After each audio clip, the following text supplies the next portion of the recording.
9장 1절부터 7절 말씀. 주님의 시선, 죄송합니다. 무엇을 보는가라는 제목으로 우리 함께 은혜 받기 원합니다. 우리 1절부터 7절까지 한 목소리로 한번 같이 읽겠습니다. 시작. 예수께서 길을 가실 때에 날 때부터 맹인된 사람을 보신지라 제자들이 물어 이르되 랍비여 이 사람이 맹인으로 난 것이 누구의 죄로 인함이니까 자기니까 그의 부모니까 예수께서 대답하시되 이 사람이 나 그 부모의 죄로 인한 것이 아니라 그에게서 하나님이 하시는 일을 나타내고자 하심이라. 때가 아직 낮음에 나를 보내신 이의 일을 우리가 하여야 하리라. 밤이 오리니 그때는 아무도 일할 수 없느니라. 내가 세상에 있는 동안에는 세상의 빛이로라. 이 말씀을 하시고 땅에 침을 뱉어 진흙을 일겨 그의 눈에 바르시고 이르시되 실로암 못에 가서 씻으라 하시니 실로암은 번역하면 보냄을 받았다는 뜻이라. 이에 가서 씻고 밝은 눈으로 왔더라. 아멘. 네, 아멘. 네, 제가 이 설교를 준비하면서 사람이 겪는 그런 신체적 장애들 중에서 어떤 장애가 제일 힘들까 그렇게 생각해 봤습니다. 그런데 참 바보 같은 질문이다 그런 생각을 했어요. 어리석은 일입니다. 어떤 장애든지 장애를 가지고 살아가는 사람에게는 그 장애가 가장 큰 것이죠. 그것이 가장 고통스럽고 다른 사람은 상상하기 어려운 것입니다. 그럼에도 불구하고 그런 바보스러움의 위험에도 불구하고 제가 감히 하나를 생각해 본다면 아마 앞을 보지 못하는 그런 장애가 가장 힘들고 어려운 그런 장애가 아닐까 싶습니다. 제가 언젠가 텔레비전 프로그램에 제가 가끔 소개하는 인간극장에 그 장애인, 시각 장애인 부부가 아이들을 키우는 그런 것을 본 적이 있습니다. 참 너무 마음이 아프고 안타까웠던 그런 기억이 있습니다. 여러분이 잘 아시는 그 헬렌 켈러, 미국의 그 교육자이고 사회사업가이고 그렇죠. 그분이 이런 말을 했습니다. 이 세상을 사는 동안 나에게 유일한 소망이 있다면 그것은 죽기 전에 꼭 3일만 눈을 뜨고 보는 것이다. 그런 말씀을 하셨어요. 참 우리가 상상하기 어려운 그런 그 장애일 거다 생각합니다. 그분이 제가 언젠가 한번 소개해드린 적이 있는 것 같은데 3일 동안만 볼 수 있다면 이라는 책을 쓰셨는데 거기에 이런 글이 있습니다. 만약 내가 눈을 뜨고 볼 수 있다면 나는 눈을 뜨는 그 첫 순간 나를 가르쳐 주시고 여기까지 이끌어준 설리반 선생님을 찾아가겠다. 지금까지 내가 손끝으로 만져서만 알고 있던 그의 인자한 얼굴 또 그 아름다운 몸매를 몇 시간이고 바라보면서 그의 모습을 나의 마음속 깊이 간직해 두고 싶다. 그리고 쭉 쓰다가 맨 마지막에 마지막 날에는 아침 일찍 큰 길가에 나가서 출근하는 사람들의 얼굴 표정들 또 오전에는 오페라 하우스 오후엔 영화관에 가서 영화를 감상하고 싶다. 그러다 어느덧 저녁이 되면 나는 건물의 숲을 이루고 있는 도시 한복판으로 나와서 네온 사인이 반짝이는 거리와 쇼윈도에 진열되어 있는 아름다운 상품들을 보고 집에 돌아와 내가 눈을 감아야 할 마지막 순간에 나에게 이 3일 동안만이라도 눈을 떠서 볼 수 있게 해주신 나의 하나님께 감사의 기도를 드리고 다시 영원히 암흑의 세계로 돌아가겠다. 그런 글을 쓰셨어요. 태어난 지 19개월 만에 실명을 해서 아무것도 보지 못하고 평생을 살아야 했던 헬렌 켈러가 어떻게 이런 놀라운 글을 썼을까? 눈을 뜨고 평생을 살아도 쓰지 못할 이런 글을 쓰지 못하는 저희들인데 신기하죠. 동시에 이 글을 읽고 있으면 그 헬렌이 얼마나 눈을 뜨고 세상의 아름다움을 보고 싶어 했나 그 마음의 절절한 것을 우리가 느낄 수 있습니다. 이 헬렌 켈러에게 그 글을 가르치고 공부를 할 수 있도록 옆에서 도와주었던 그 선생님의 이름이 설리번 선생님인데요. 그분이 처음으로 헬렌에게 글을 가르칠 때에 있었던 그 이야기가 있습니다. 헬렌의 손에 이제 손바닥에 글자를 써서 글을 가르치기 시작했다고 합니다. 어느 날 학교에서 아이들이 인형을 만들어서 우리 어린 헬렌에게 보내왔습니다. 선생님이 그 헬렌의 손바닥에 인형이라고 썼어요. 한글로 쓴 건 아니고 영어로 인형 이렇게 써가지고 그것을 만져보게 했어요. 그리고 느껴보게 하고 그래서 그 물체와 글자를 연결할 수 있도록 그렇게 가르친 것이죠. 헬렌 켈러는 아주 그 빨리 배우는 그런 아이였다고 합니다. 그러나 아무리 그렇게 배워도 또 알파벳을 외워도 그것이 무엇을 뜻하는 것인지 단어를 외워도 그게 무엇을 뜻하는 것인지를 명확하게 이해하기는 어려웠을 것은 당연한 일입니다. 그 단어의 본질적인 뜻이 무엇인지를 알 수 없었던 것이죠.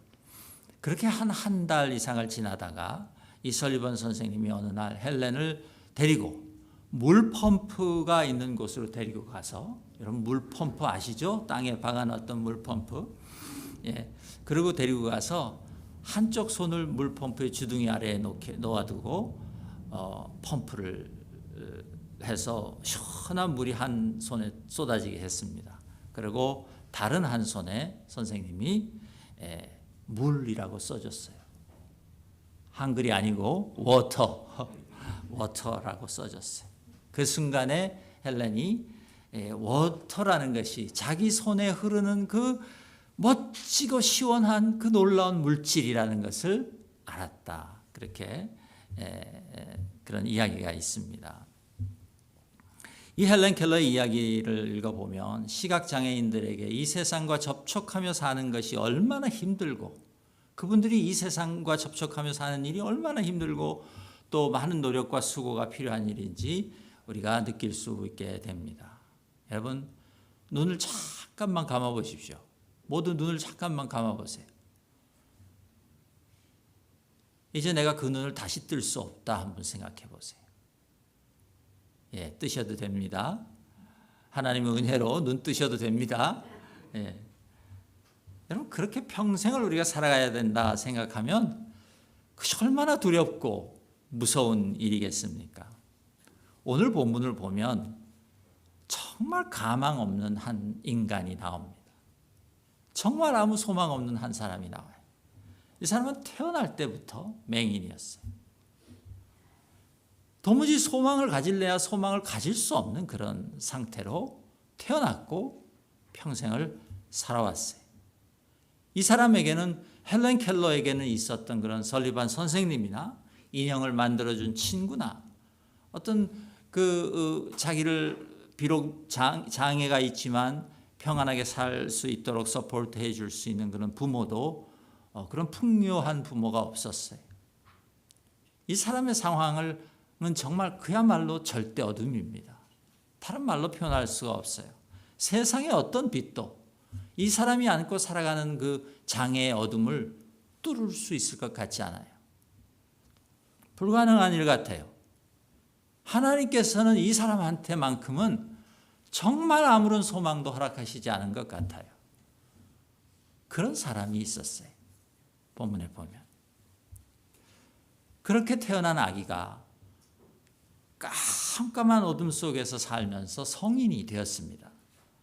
이웃들의 말에 의하면 그 아기가 언젠가부터 길거리에 나와서 구걸을 하기 시작했다. 그래서 많은 이웃들이 그를 거지로 알고 있었어요.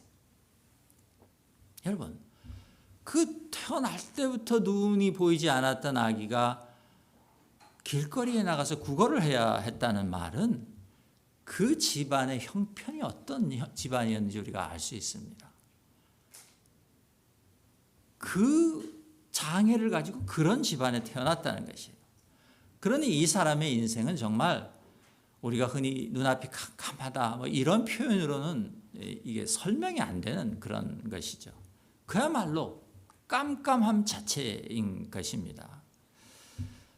이 사람의 형편은 그처럼 떨어질래 더 이상 떨어질 곳이 없는 그런 바닥에 내려가 있는 그런 사람이에요.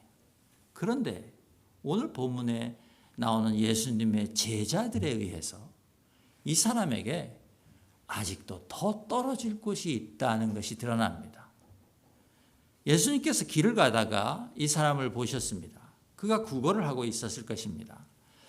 예수님께서 그에게 눈길을 주시자 제자들도 자연스럽게 그를 보게 되었습니다. 그런데 그 사람을 본 제자들의 마음속에 궁금증이 하나 생겼어요. 그래서 주님께 묻습니다. 주님, 이 사람이 이렇게 태어난 것이 누구의 죄 때문입니까? 자기의 죄 때문입니까? 부모의 죄 때문입니까? 주님께 그렇게 물었어요. 여러분, 이게 무슨 말이에요? 지금 제자들은 이 사람을 뭐라고 부르고 있는 것이에요? 죄인이라고 부르고 있는 것이에요. 그러니까 그는 태어날 때부터 맹인일 뿐만 아니라 어느 순간부터 거지로 살았고 동시에 사람들로부터 죄인이라고 불리며 살았다 그 말이에요. 죄인이라는 딱지를 붙이고 살았다 그 말이죠. 여러분, 이 아기가 어렸을 때부터 사람들의 수군거림을 속에서 자랐을 것을 한번 생각해 보십시오. 그의 청소년기와 또 그의 젊은 시절을 한번 상상해 보십시오. 요즘 그 인간극장에 나오는 시각장애인들을 생각하시면 안 됩니다, 여러분. 요즘 우리 시각장애인 우리 형제자매들은 많은 도움이 있죠. 정부에서도 그렇고 사회 각 단체에서도 그렇고 또 이웃들이 많은 뭐 그분들을 죄인이라고 하는 것은 없지 않습니까? 요즘은. 네. 이때는 그런 시절이 아닙니다. 요즘은 시집도 가고 장가도 갑니다. 제가 말씀드렸잖아요. 아기를 낳아서 희쁘게 기르고 있는 그 부부를 제가 TV에서 봤습니다. 지금 그러나 이 본문에 나오는 이 사람은요, 인간이 당할 수 있는 최악의 조건과 최악의 상황 속에서 삶을 시작했는데 또 그래서 평생 지금 그렇게 살고 있는데 그런데 자기가 선택하지도 않은 그 조건과 상황 때문에 죄인이라는 낙인까지 찍혀서 지금 살아가고 있는 것이에요. 여러분, 그런데 이 본문을, 이 제자들의 질문을 읽다가 그런 생각이 들지 않습니까? 아니, 그런데 어떻게 태어날 때부터 이 맹인으로 나온, 장애인으로 나온 이 아기가 어떻게 죄를 짓는다는 말이에요? 도대체 이 아기는 어떻게 죄를 지을 수 있다는 말이에요? 제자들은 어떻게 그런 생각을 할 수 있었는가 하는 것이 그런 질문이 생기지 않습니까? 그게 유대교의 가르침이었습니다. 창세기 25장 22절에 보시면 그 아들들이 그의 태 속에서 서로 싸우는지라 그런 말이 나와요. 그 이야기는 어떤 이야기냐면 이삭의 아내 리브가가 임신을 했는데 그 쌍둥이가 있었습니다. 여러분이 잘 아시는 에서와 야곱이죠. 예. 그런데 그 에서와 야곱이 어떻게 했다고요? 태 속에서 싸웠다. 그래서 그 본문을 근거로 유대교 랍비들은 사람이 어머니 태 중에서도 태어나기 전에 죄를 지을 수 있다 이렇게 가르쳤다는 것이. 동시에 유대인들은 부모의 죄가 아기에게 전가될 수도 있다 그렇게 믿었습니다. 예를 들어서 임신한 여자가 아기를 가진 채 이방 신전에 가서 예배를 드리고 경배하면 그 어머니의 죄가 아기에게 전가된다 그렇게 생각하신 것이에요. 그러니까 예수님의 제자들은 당시 많은 유대인들이 그랬던 것처럼 이 사람이 맹인으로 태어난 것은 자기 자신이나 부모 둘 중에 하나의 죄 때문이라고 아주 당연하게 그렇게 생각하고 있었던 것입니다. 그렇게 소망이 아니 가망이 정말 일도 없는 그런 사람을 예수님께서 쳐다보셨다고 오늘 성경이 말합니다. 여러분 이 날 때부터 맹인인 이 사람을 한번 그 사람을 지금 그 시선으로 바라보고 있던 자기의 시선으로 바라보고 있던 그 제자들을 한번 생각해 보십시오. 말씀드린 것처럼 이 제자들의 그 시선은 다른 평범한 사람들과 특별히 다를 것이 없었어요. 다른 사람들보다 더 냉소적이고 다른 사람들보다 더 차가웠던 것이 아니에요. 모든 사람들이 그랬어요. 그런 세상이었어요. 그저 유대교에서 가르치는 대로 생각하고 말한 것이에요. 그러나 여러분, 조금만 더 우리가 그 상황을 생각해 보면 그토록 가망 없는 그 한 남자를 주님과 함께 바라보고 서 있으면서 그들 마음속에 제일 먼저 생겨난 궁금증이 이게 무슨 죄를 지었나? 여러분 그거였다는 사실을 가만히 생각해 보면 얼마나 참담한지 모릅니다. 정말 참담한 일이 아닐 수 없습니다. 인간의 마음이 얼마나 차가울 수 있고 종교가 얼마나 냉소적이 될 수 있는지 우리가 잘 보게 됩니다.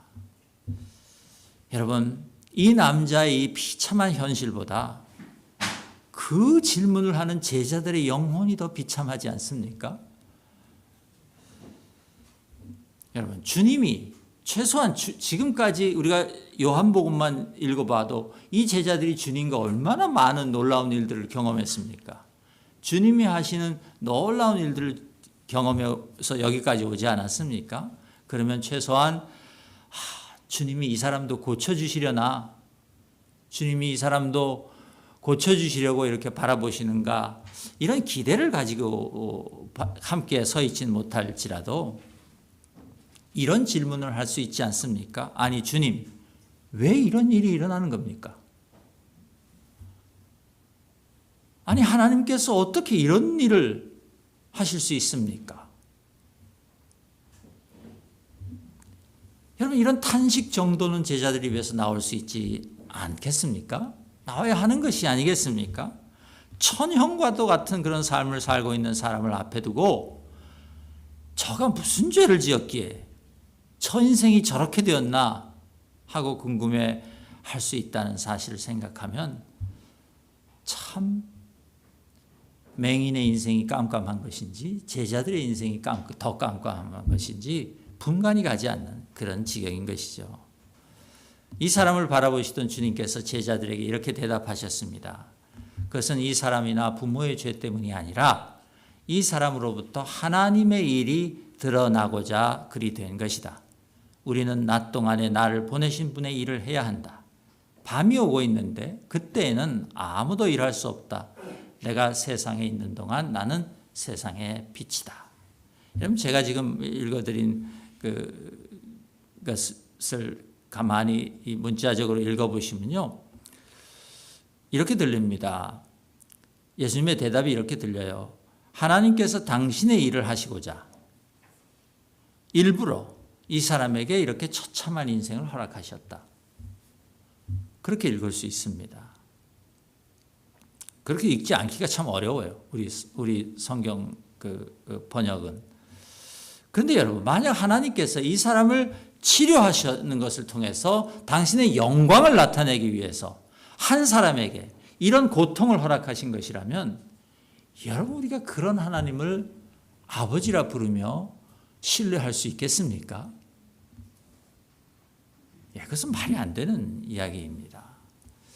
이 헬라어 원문을요, 여러분 그냥 잠깐 사이드로 말씀드리면 헬라어 원문은 띄어쓰기가 되어 있지 않습니다. 그래서 그것이 어디서 띄어쓰기를 해야 되는지 하는 것을 발견하는 것이 학자들의 큰 임무 중에 하나인데요. 이 헬라어 원문을 추리 깊게 분석해 본 학자들이 3절과 4절 전반부를 이렇게 해석합니다. 여러분 눈으로 3절을 보시면 3절 4절을 보시면서 제가 읽어드리는 것을 한번 귀로는 들으시기 바랍니다. 이 사람이나 부모가 죄를 지은 것이 아니다. 그러나 그의 삶 속에서 하나님의 일이 나타나도록 하기 위하여 우리는 아직 낮은 동안에 나를 보내신 분, 즉 하나님의 일을 해야만 한다. 여러분 다른 게 느껴지십니까? 예. 다시 읽어드릴게요. 이 사람이나 부모가 죄를 지은 것이 아니다. 그러나 그의 삶 속에서 하나님의 일이 나타나도록 하기 위하여 우리는 아직 낮은 동안에 나를 보내신 하나님의 일을 해야만 한다. 그러니까 예수님은 지금 이 사람이 이렇게 된 것을 가지고 어떻게 생각하신 것이에요? 제자들의 생각은 거부하시고 예수님에게는 지금 그 사람이 왜 그렇게 되었는지보다 더 중요한 것이 있는데 그 사람에게 하나님의 영광이 나타나도록 우리가 일해야 한다는 것이. 그것이 예수님의 말씀이셨어요. 그러니까 이 사람이 이렇게 된 것은 하나님의 뜻이 아니다. 그러므로 우리가 하나님의 뜻이 아닌 그것을 하나님의 뜻인 원상태로 돌려놔야 한다. 그 말씀을 하신 거다. 그 말. 여러분 이해되시죠? 예. 이것이 예수님 말씀의 요지예요. 그렇게 말씀하신 후에 땅에 침을 어떤 목사님들은 이렇게 설교하시더라고요. 땀에 침을 칵 뱉어서 예. 땅에 침을 탁 뱉어서 진흙을 이겨서 그 사람의 눈에 바르셨어요. 그리고 말씀하시기를 실로암 연못에 가서 씻어라. 이 사람이 가서 씻고 밝은 눈이 되었어요. 그리고 자기가 살던 곳으로 다시 돌아왔어요. 여러분 정말 이 사람에게 이 일은 천지가 개벽하는 일입니다. 여러분 이것이 구원이 아니면 무엇이 구원이겠어요? 구원이 일어난 것이에요. 다시 태어나는 것이에요. 그런데 이 사람이 이렇게 다시 눈을 뜨고 태어난 이 일 때문에 예루살렘에는 큰 소동이 일어났다고 9장에 보면 나옵니다. 소동의 이유는 뭐냐면 이 날 때부터 맹인이었던 사람이 도대체 어떻게 보게 되었느냐, 그것을 사람들이 믿을 수 없었기 때문에 소동이 일어났다. 오늘 본문을 보면 그렇게 말해요. 4번이나 지금 10절, 15절, 19절, 26절 4번이나 너의 눈이 어떻게 떠졌느냐라고 묻는 그런 장면이 나옵니다. 8절과 13절에 보면요, 제일 먼저 이웃들이 소동을 벌였어요. 이 사람이 다시 자기 살던 곳으로 돌아왔는데 눈을 뜨고 돌아왔거든요. 그러니까 어떤 사람들은 야, 이게 눈 감고 지금 구걸하던 그 사람이 어떻게 이렇게 되느냐라고 말을 하고, 어떤 사람들은 옆에서 아니야, 그 사람 아니야, 그 죄인 아니야, 무슨 소리야, 저거 딴 사람이야. 믿을 수가 없었던 거예요. 자기들끼리 막 합의가 안 돼, 이게요. 그래서 싸움이 일어났어요. 도저히 자기들끼리 해결이 안 되니까 그 사람을 데리고 바리새인들에게로 갔어요. 그 바리새인들에게 가서 이제 바리새인들의 그 말하자면 판결을 받기를 원했던 것이죠. 바리새인들도 처음에는 그 사람이 어떻게 눈을 뜨게 되었는지 관심을 가지게 되었어요. 당연하지 않겠습니까? 그런데 예수님께서 그 사람을 고쳐주신 날이 안식일이라는 것을 알게 되고 나자 그들의 관심이 확 바뀌었어요. 어떻게 이 사람이 눈을 떴느냐에 관심이 있던 바리새인들이 이제 예수님도 죄인이 아니냐. 왜냐하면 안식일에 일을 했다는 것이. 안식일에 일을 하는 이자가 죄인이 아니냐. 바리새인들은 그걸 가지고 이제 소동이 싸운 것이, 소동이 일어난 것이. 그 바리새인들 중에도 바리새인들이 거의 이 예수는 죄인이다 이렇게 결정을 내렸는데 그 중에 몇몇 바리새인들이 옆에 있다가 제동을 걸었어요. 아니 무슨 말이냐. 어떻게 죄인이 이런 표적을 행할 수 있단 말이냐. 하나님께서 죄인에게 그런 표적을 행하는 것을 허락하실 수 있다는 말이냐? 아니다. 그럴 수 없다. 그리고 제동을 걸어서 자기들끼리 또 합의가 안 됐어요. 이게 결론이 안 났어요. 자기들끼리 합의가 안 되니까 이 맹인이었다 눈뜬 사람의 부모를 불렀어요. 물어봤어요. 보기 위해서. 정말 이 자가 당신 아들이 맞느냐 이제 물어보려고 그런 것이죠. 그런데 그때 이미 예루살렘에는 그 예수를 그리스도라고 시인하는 자들은 전부 이제 쫓겨나는 출교하기로 결정된 그런 상황이었기 때문에 이 바리새인들을 두려워해서 이제 유대인 공동체에서 쫓겨날까봐 그 부모도 분명히 자기 자식인 걸 알면서 그렇다고 말을 못했어. 내가 이게 내 아들인 것은 맞는데 어떻게 눈을 뜨게 되었는지는 내가 대답할 수 없다. 그러니 내 아들한테 물어봐라. 그렇게 대답을 회피했다 그 말입니다. 이처럼 이 맹인이었다가 눈을 뜨게 주님의 은혜로 시력을 회복한 이 사건이요 온 예루살렘을 흔들어 놓았던 것이 분명합니다. 왜 안 그랬겠어요? 그런데 여기에서도 여러분 이 모든 사람들이 벌이는 소동 속에서 그들의 관심이 무엇이었는지 여러분 우리가 한번 생각해 봐야 합니다. 여러분 이 모든 소동 속에 있는 사람들의 관심 속에는요 맹인이 아니라 하나의 사건이 있는 것이 사람이 아니라 사건이 있는 것이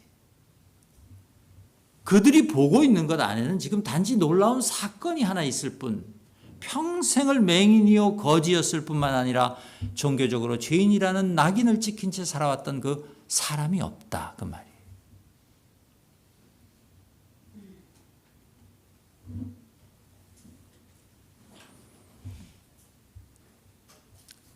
여러분 맹인이 눈을 뜨기 전 제자들이 주님께 했던 질문 또 그 맹인이 눈을 뜬 이후에 이웃들과 바리새인들이 했던 질문 그 질문들 안에는요 그 질문이 담고 있는 그들의 시선 안에는 사람이 없는 것이 사람에 대한 관심이 없어요. 그것과 우리 주님의 시선을 비교해 보면 그야말로 하늘과 땅인 것이 그야말로 빛과 어둠이에요. 그 시선 자체가 보여주는 차이가 하나는 빛이요 하나는 어둠이라 그 말입니다.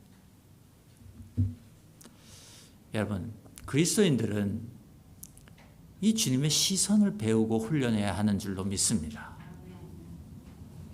사람을 바라볼 때 주님이 보시는 것은 단순히 사건이 아니에요. 그 사건의 속에서 고통받고 있는 사람을 우리 주님은 보신다는 것이. 그런데 여러분 이것은 단순히 우리가 성경을 읽고 그래야지 그렇게 한번 깨닫는다고 되는 일은 아니라고 생각합니다. 많은 훈련이 필요한 그런 일일 것이에요. 그 훈련은 주님의 그 마음에 대한 깊은 묵상을 통해서 인간의 삶에 대한 이해와 또 인간의 고통에 대한 긍휼을 우리가 기르는 그런 일일 것이다 생각합니다. 인간의 삶에서 벌어지는 수많은 사건들이 있습니다. 지금도 보면은 세상 속에 얼마나 많은 사건들이 있어요. 또 우리 자신들의 삶 속에 내 이웃들 우리 성도님들의 삶 속에 얼마나 많은 사건들이 지금 벌어집니까? 근데 그 일들을 그 사건들을 볼 때 그 사건의 시선을 고정시키는 것이 아니라 그 사건 속에 있는 사람에게로 시선을 돌리는 일.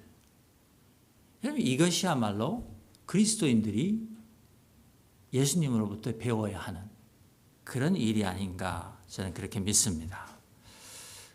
그럴 때 여러분 그렇게 시선이 사람들에게 돌아가면 이제 그 사람을 둘러싸고 있는 어둠도 보일 것입니다. 그 사람이 어떤 어둠 가운데 있는가? 그 사람이 어떤 깜깜한 가운데 있는가? 여러분 그것이 보이는 것이. 그리고 그 어둠까지 이제 보이게 되면요.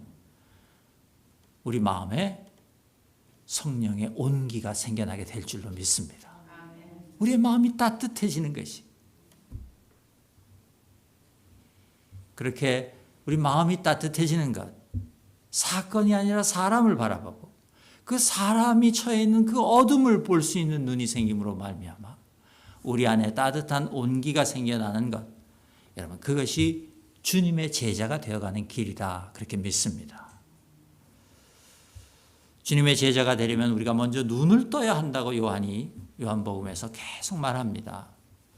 주님은 제자들의 질문에 대답하시면서도 맨 마지막에 가서 내가 세상의 빛이다 그렇게 말씀하셨어요. 그렇죠. 주님은 이 맹인이 눈을 떠서 볼 수 있게 해주신 그런 빛이에요. 그런데 요한복음의 저자가 이 요한복음의 이 기사를 우리에게 읽게 해주는 이유는 그 빛이 우리의 눈도 떠주게 해주실 것이라는 것을 믿으라는 것입니다. 아멘. 그 맹인의 눈을 떠주게 해준 그 예수 그리스도라는 빛이 지금도 우리의 눈을 뜨게 해주실 것이다. 그것을 보라고 요한복음에 이 기사를 기록한 것이라고 믿습니다. 무슨 말이야? 나는 지금 맹인이 아닌데, 난 지금 다 멀쩡히 보고 있는데, 나는 두 눈을 멀쩡하게 뜨고 보고 있는데 나에게 무슨 다른 빛이 필요한다는 말이지?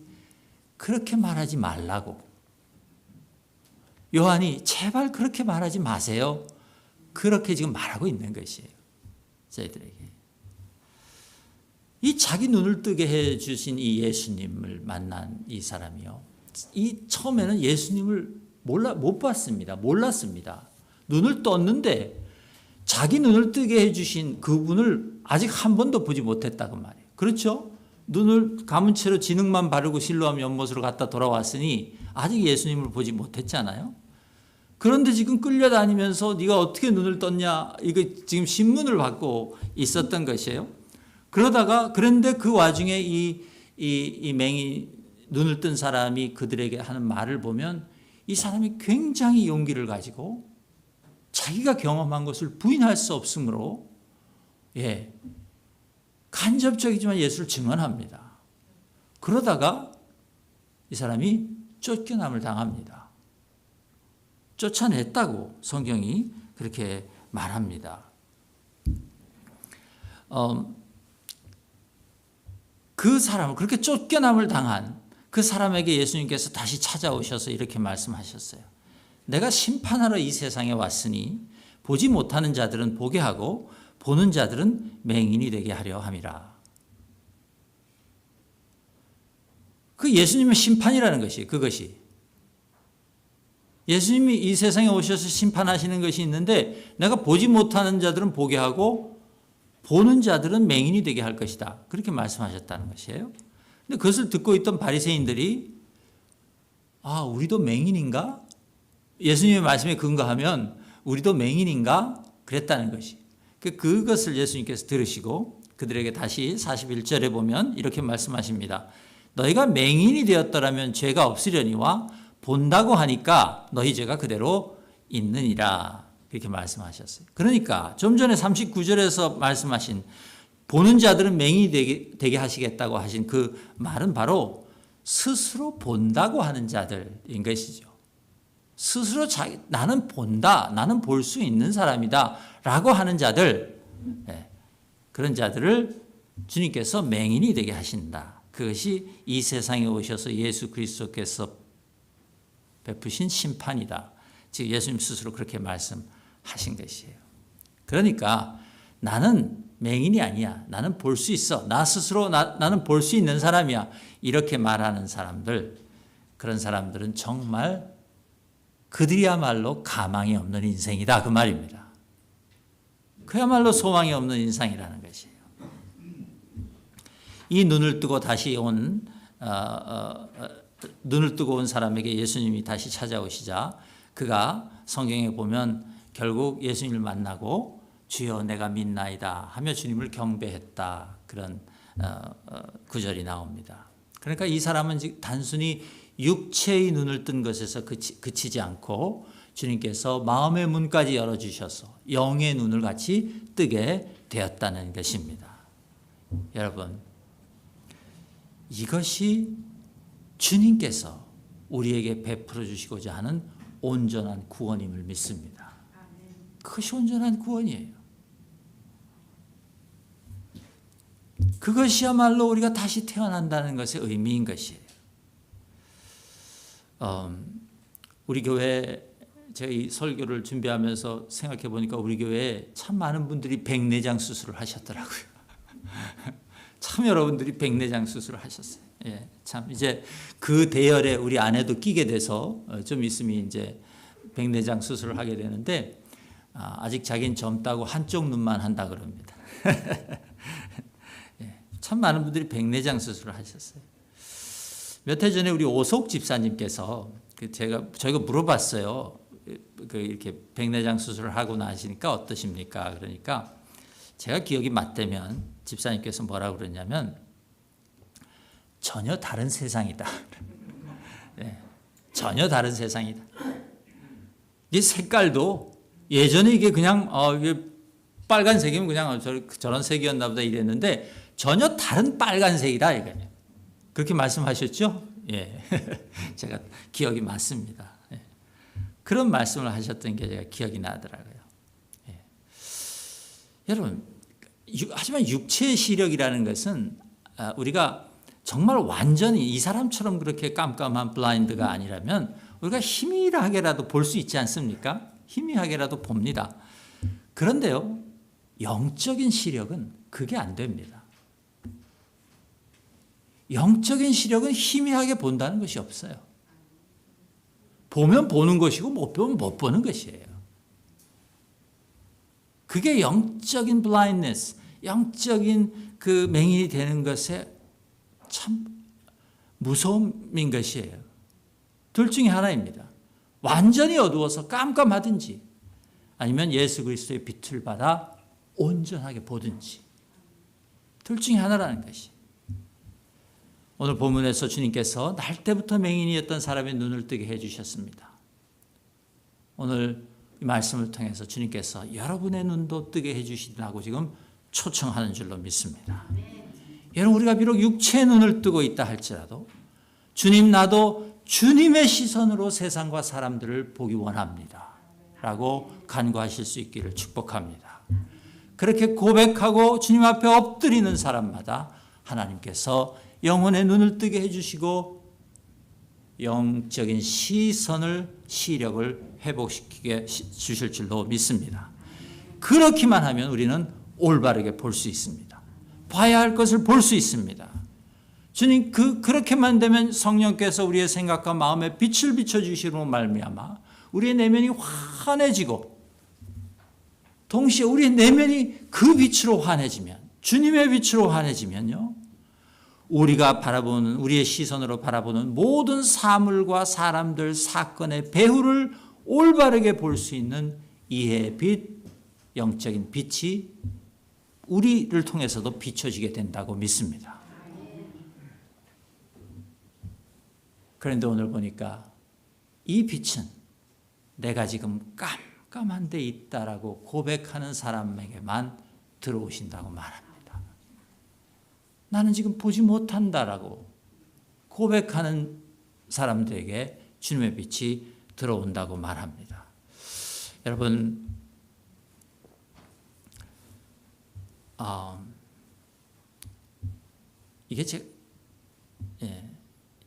이게 만약에 틀렸으면 여러분이 나중에 교정시켜 주시기 바랍니다. 오늘날 미국에는 유대 기독교인이라는 Jewish 크리스천들이 있습니다. 그분들은 유대교를 포기하지 않습니다. 자기들은 유대인이라고 생각합니다. 그런데 이스라엘, 저 국가 이스라엘에 있는 그 유대 공동체로부터는 신랄하게 비판을 받습니다. 현대 이스라엘의 유대인들은요, 자신들의 신앙을 포기해도 유대인으로 인정해 줍니다. 그러니까 유대교인이 아니래도 혈통으로 유대인을 인정해 준다 그 말이에요. 유대인 공동체에 들어갈 수 있어요. 심지어 무신론자도 혈통이 같으면 유대인일 수 있습니다. 법적으로. 그러니까 무신론자도 혈통만 같으면 유대인으로 간주되고 이스라엘 시민권을 얻을 수 있다 그 말이에요. 그런데 이 유대인됨, 유대인성, Jewishness, 이것이 무효가 되는 유일한 경우가 있는데, 혈통으로 유대인인데 그 유대인됨을 잃어버리게 되는 그 유일한 경우가 있는데, 그게 언젠가 예수를 믿을 때입니다. 예수를 믿는 사람은 유대인이 될 수 없다 그 말이에요. 여러분, 인간 영혼의 어둠이라는 것이 얼마나 질긴 것인지 우리가 이 사실만 보아도 알 수 있습니다. 육체의 눈이 멀었던 맹인은요, 먼저 주님이 가서 씻으라고 하신 그 실로암으로 가야 했습니다. 거기에서 날 때부터 맹인되었던 그 육체의 로부터 벗어나서 구원을 얻었습니다. 그러나 거기서 끝나면 온전한 회복이 아니라고 오늘 성경이 말씀하십니다. 그가 동료 유대인들의 방해를 무릅쓰다가 공동체에서 쫓겨남을 당했지만 다시 주님 앞에 나와 자기의 믿음을 고백하게 되었을 때, 그때 비로소 그의 구원이 완성된 것이라고 믿습니다. 요한은 지금 우리에게 그 이야기를 해주고 있는 것이에요. 그가 맹인이었을 때 사람들은 그를 죄인이라 그랬습니다. 그런데 그가 눈을 떴음에도 불구하고, 그 맹인된 것 때문에 죄인이라고 분명히 정죄했음에도 불구하고 그가 눈을 뜨고 돌아왔는데 그를 또다시 죄인이라고 정죄하며 자기들의 공동체에서 내쫓아 버렸다. 요한복음 9장이 그렇게 말합니다. 여러분, 누가 죄인이고 누가 죄인이 아닐까요? 누가 진짜 맹인이며 누가 맹인이 아닌 사람일까요? 예수님 앞에 섰을 때만 이것이 분명해진다고 믿습니다. 우리가 매일매일 내 삶과 내 영혼의 어둠을 가지고 주님 앞으로 나가야 하는 이유가 이것입니다. 그분 앞에서만 우리는 지금 내가 무엇을 보며 살고 있는지 알게 되는 것입니다. 예수 그리스도 앞에 나가 무릎 꿇고 그분의 빛을 받을 때에만 우리가 지금 무엇을 보며 살고 있는지 그것이 드러나게 된다 그 말이에요. 주님 앞으로 나아가서 그분의 빛으로 나를 비추어 보는 사람만 예수님의 그 시선 안에 있는 따뜻함을 회복할 수 있다고 믿습니다. 그리고 그 따뜻함으로 나도 살고 이웃도 살리는 그리스도인의 삶을 살게 되는 줄로 믿습니다. 함께 기도하겠습니다.